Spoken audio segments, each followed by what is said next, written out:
Pero antes de eso digo, quiero hablar de Asturias, porque en Asturias en algún momento habrá que decidir quién forma gobierno, qué posibilidades hay, en algún momento habrá una sesión de investidura. La noticia de hoy, como sabéis, es que la Junta Electoral Central ha rechazado el recurso que había presentado Foro. Esto significa que el escrutinio final queda como quedaba el día que se hizo el recuento del voto emigrante, es decir, que hay 22 a un lado, o sea que el Partido Socialista ganó las elecciones, que es el que más escaños tiene, sumados a los de Izquierda Unida, por plantear las cosas en los términos de un bando frente al otro, serían 22. Del otro lado, el Foro y PP sumarían 22, y está el escaño de Unión Progreso y Democracia, que es el escaño del señor Prendes, don Ignacio, al que podemos saludar a esta hora de la noche. Nacho Prendes, buenas noches. Hola, buenas noches. Buenas noches. El tiempo va pasando y en algún momento habrá que irse decidiendo sobre qué hacemos en Asturias.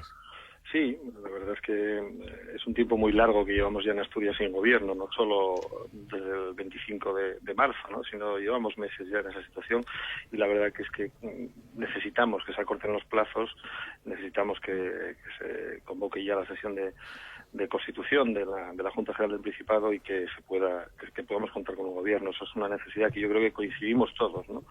Me parece que es una necesidad sentida por todos los asturianos, ¿no? O sea, que si de usted dependiera, la constitución de las Cortes se hacía ya, y la sesión de investidura la semana que viene, si fuera posible. Bueno, hay un plazo de 15 días al que le corresponde la convocatoria de la sesión de constitución de la Junta General, es el presidente del Principado, y él es el que lo debe convocar, ¿no? Tiene un plazo de 15 días a contar desde de la firmeza del escrutinio, que ha sido hoy con la resolución de la Junta Electoral Central.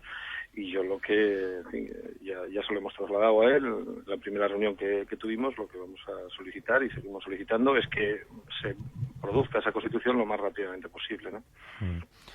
Si mañana fuera la sesión de investidura, ¿usted cree que lo previsible sería que 22 diputados dijeran el nombre de Javier Fernández, el líder del Partido Socialista, y otros 22 dijeran el nombre de Francisco Álvarez Cascos? Pues mire, lo desconozco porque yo no estoy en las negociaciones que se están produciendo en eso que usted llama bloques, ¿no? Que a nosotros no nos gusta, a nosotros nos parece que no son, en fin, que son, digamos, divisiones un poco artificiales, o al menos que no responden a la pluralidad de la sociedad asturiana y de la sociedad española, ¿no?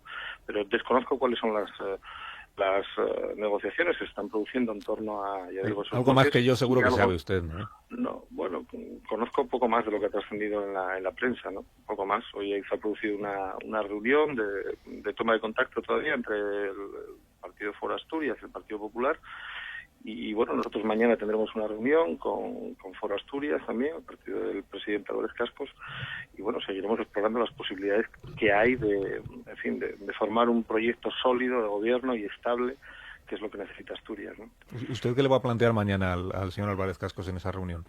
Bueno, nosotros mañana vamos más bien a escuchar, ¿no? Hemos sido convocados por el presidente Cascos y por el partido Foro Asturias, y yo no voy a asistir, no asistiré a esa reunión, como tampoco asistí a la reunión del jueves pasado, que fue con la Federación Socialista Asturiana, con el PSOE, y vamos a escuchar a ver qué es lo que nos plantean. Nosotros creemos que esta es la fase ya en la que hay que presentar proyectos de gobierno, que nos diga quién está dispuesto a liderar el gobierno de Asturias, qué proyecto tiene para esta región, para los próximos 3 años, un momento muy crítico que estamos atravesando, y qué apoyos cuenta, ¿no? Eso es lo que ahora estamos tratando de escuchar, ¿no? Porque no está esa situación todavía suficientemente clara, ¿no?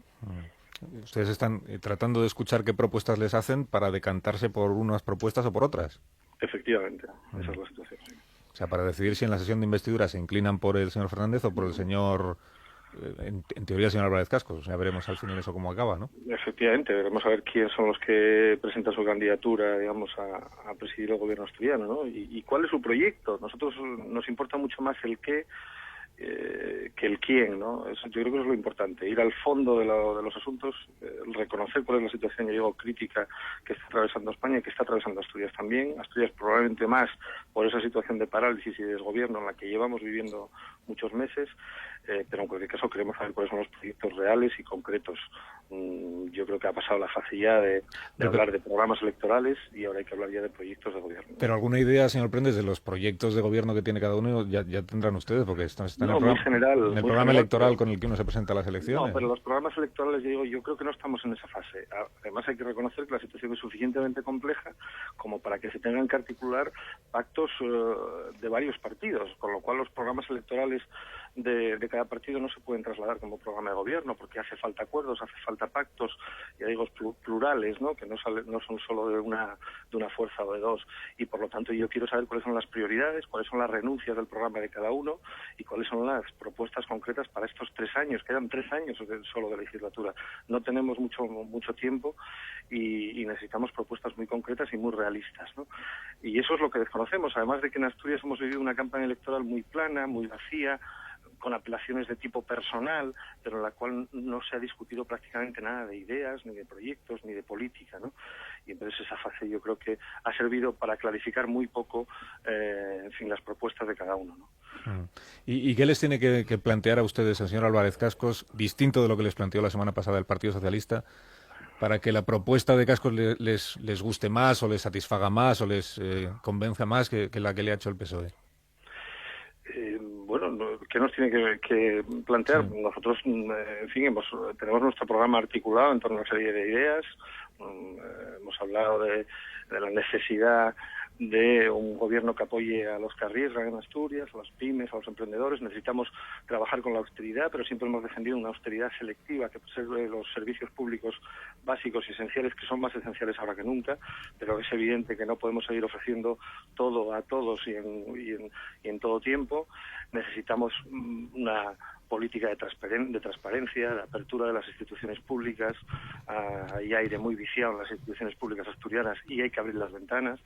Necesitamos, en fin, reformas de regeneración democrática profunda. En Asturias hemos batido el récord de abstención en todas las convocatorias electorales que se han producido en esta comunidad, en estas últimas elecciones. Para nosotros eso es muy preocupante.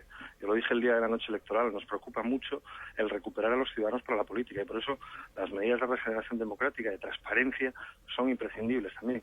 En todo ese tipo de políticas que son las que hemos defendido en campaña electoral, pero prácticamente desde que nos hemos constituido como partido, son en torno a las cuales se podrán articular los pactos que nosotros podemos apoyar, ¿no? Pues que planteado así, digo, sin más detalle, supongo que tanto el PSOE como el señor Álvarez Cascos les van a decir que, por supuesto, ¿no? Que austeridad, pero con prioridades, que en regeneración democrática faltaría más, transparencia, pues siempre hemos apostado por ella, contacto con la ciudadanía el que haga falta. No, pero bueno, todo eso yo estoy hablando evidentemente de principios muy generales que luego se tienen que concretar en propuestas políticas concretas, ¿no? Y ya le digo que en esta fase estamos escuchando, conociendo cuáles son los proyectos de gobierno a los cuales nosotros, en su caso, sumaríamos nuestras propuestas, ¿no? Yo creo que en la fase en la que estamos ahora, estamos en la fase de escuchar. Yo soy un único diputado en un parlamento de 45 diputados, y por lo tanto yo creo que primero me toca escuchar las propuestas que tengan quien esté dispuesto a liderar el gobierno de Asturias, y a partir de ahí incorporar lo que es nuestra agenda política, ¿no? ¿La posibilidad de abstenerse en la sesión de investidura la contempla usted o no? Bueno, yo lo que he dicho siempre es que yo tengo las mismas posibilidades y las mismas capacidades de voto que el resto de los 45 diputados de este Parlamento, ¿no? Yo creo que mi responsabilidad va pareja también a mi representatividad. Yo tengo la representatividad de un diputado, los demás tienen mucha más representatividad, y yo creo que cabe exigirles como mínimo la misma responsabilidad que nosotros vamos a demostrar, ¿no? Y que hemos demostrado siempre. Este partido, yo creo que si de algo ha hecho gala ha sido de responsabilidad política, ¿no? Y aquí, desgraciadamente, hemos vivido de forma muy irresponsable la política en los últimos tiempos. Y yo lo que quiero es que todos nos comportemos de forma responsable, no que se me exija exclusivamente a mí la responsabilidad política de la que otros no han hecho gala en este tiempo, ¿no? Y no quiero que nadie me utilice como parapeto para, digamos, salvar sus decisiones particulares. Todos seremos responsables de las decisiones que haya que tomar, y yo, en todo caso, ya digo, tengo las mismas capacidades de voto que cualquier otro diputado de este Parlamento asturiano. Claro, no, tiene usted razón, pero también intuye usted cuál sería la lectura que se haría en caso de 22-22 y se abstiene Prendes. Pues pero por mire, culpa de Prendes ha habido empate. No, pero mire, nosotros hemos empezado en las primeras reuniones que yo mantuve con los tres líderes de los tres grandes partidos asturianos, de Foro, de PSOE y del Partido Popular, yo empecé pidiendo acuerdos de amplia base, ¿no? Sí, coincidiendo con lo que ha sido nuestro discurso nacional también. La situación es muy crítica. La situación es una situación muy complicada y habrá que tomar decisiones pues difíciles, ¿no? Y decisiones que en algunos casos ceden en el ámbito político asturiano, ¿no? Y nosotros hemos empezado solicitando esos acuerdos y, bueno, se nos han rechazado de plano prácticamente sin darnos mucha posibilidad a hablar más de ello, ¿no? Y a nosotros nos parece que eso es una oportunidad histórica que hemos perdido en Asturias, pero también que era un mensaje para el conjunto del país, ¿no? Un mensaje de responsabilidad y un mensaje de trasladar confianza a la sociedad española. Y miren, los últimos acontecimientos yo creo que vuelven a darnos la razón. Miren lo que está pasando, la situación de absoluta desconfianza hacia este gobierno que estamos viviendo, yo creo que parte, entre otras cosas, de actuaciones irresponsables como esta y de rechazar estas posibilidades que en el resto de Europa son muy comunes, ¿no? Que desgraciadamente aquí en España parece que todavía no han calado, ¿no? Bueno, nosotros vamos a seguir haciendo ese discurso de la responsabilidad porque lo hemos hecho siempre y porque ahora es más necesario que nunca, ¿no? Gistau, una pregunta para Prendes. Sí, ¿qué tal, señor Prendes? Hola, buenas noches. Le quería hacer una pregunta un poco más genérica, un poco más conceptual. Me da la sensación, sobre todo contemplando a su grupo parlamentario en el Parlamento de Madrid, que gran parte de la fuerza moral de UPyD es que se ha convertido o ha elegido ser, de entrada, no un partido encasillado en las etiquetas políticas habituales, sino más una emanación de la sociedad civil, y luego además, sobre todo, una suerte de contrapeso contra una endogamia de política profesional que Rosa Díez suele llamar PP-PSOE. ¿A usted le da la sensación de que en la situación en que está en Asturias, le da la impresión de que si usted termina apoyando a uno de los miembros de esa endogamia de la política profesional, de alguna forma van a contaminar el principio fundacional del partido? ¿O esto es una tontería que les condenaría a nunca ejercer ninguna cuota de poder? No, estoy de acuerdo en parte del análisis, ¿no? Yo creo que es verdad que de alguna manera hemos hecho gala de esa libertad, de esa independencia y que hemos actuado un poco como portavoces de esa sociedad civil que no había entrado en las instituciones en España en los últimos tiempos, ¿no? Pero también le digo que nos hemos mojado desde que nos hemos constituido y diciendo cosas que muchas veces iban a contracorriente y que no cuadraban un poco con el discurso oficial.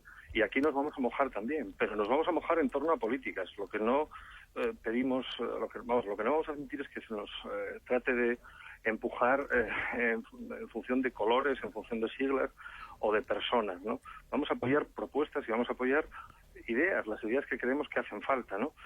Y bueno, nos vamos a mojar, ya le digo, nos vamos a mojar en torno a ideas. Lo que no queremos es que se nos pida que nos mojemos con adhesiones personales a alguna sigla o algún líder. Eso no lo vamos a hacer en ningún caso.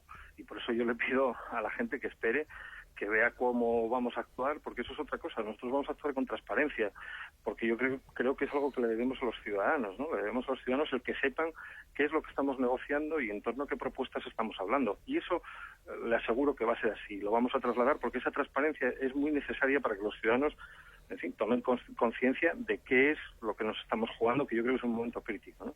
Pero desde luego que nos vamos a mojar y no tenemos miedo a mojarnos y no tenemos miedo a decidir, porque para eso constituimos un partido político, no constituimos un partido político para ser unos diletantes que, en fin, que diésemos voces en las calles, en las plazas, ¿no? Siempre dijimos que queríamos entrar en las instituciones para ser influyentes y para ser decisivos en la política, y ahora lo vamos a hacer y vamos a ejercer esa responsabilidad sin ningún género de dudas, ¿no? ¿Está recibiendo usted muchas presiones o no? No, alguna, amigos que te llaman, conocidos, que es una persona... O sea, son los peores. Son los peores, digo. Los amigos. Tiene amigos y conocidos en diversos partidos y, bueno, todos te llaman. ¿Y los conocidos de usted, los conocidos suyos, son más del PP o de PSOE? ¿O de Foro? Tengo bastante variedad, ¿eh? No es por quedar bien, pero eso es cierto. Tengo, creo que, amigos y conocidos en prácticamente todos los partidos, ¿no? Y bueno, pero las llamadas de los amigos y los conocidos siempre son, en fin, con un tono de, digamos... Estoy secuestrado, vota al PSOE o me matarán en 10 minutos. No siento ninguna presión por ese tipo de llamadas, ¿no? O sea que, ¿Y alguna oferta Consejería. ¿Inmoral ha recibido usted? No, nada. Todo dentro de la normalidad y de la moralidad. Son ofertas muy morales, te lo aseguro. Además, yo creo que, en fin, nosotros en ese sentido somos bastante libres, ¿no? Somos un partido que yo creo que todo el mundo valora nuestra libertad. No arrastramos detrás de nosotros ninguna pesada carga de estructuras, en fin, de cargos o un partido muy gigantesco que haya que mantener a nadie, y eso nos genera, pues eso, nos da una gran libertad para tomar las decisiones que creemos que hay que tomar. Nos podremos equivocar o podemos acertar, creo que acertaremos, pero seguramente que a lo mejor también en algún caso nos equivocaremos, pero no porque busquemos intereses oscuros o distintos del interés general, ¿no? Simplemente porque somos humanos y podemos acertar o podemos errar, pero nada más que por eso. Señor Prendes, gracias por habernos acompañado este Muy bien. rato.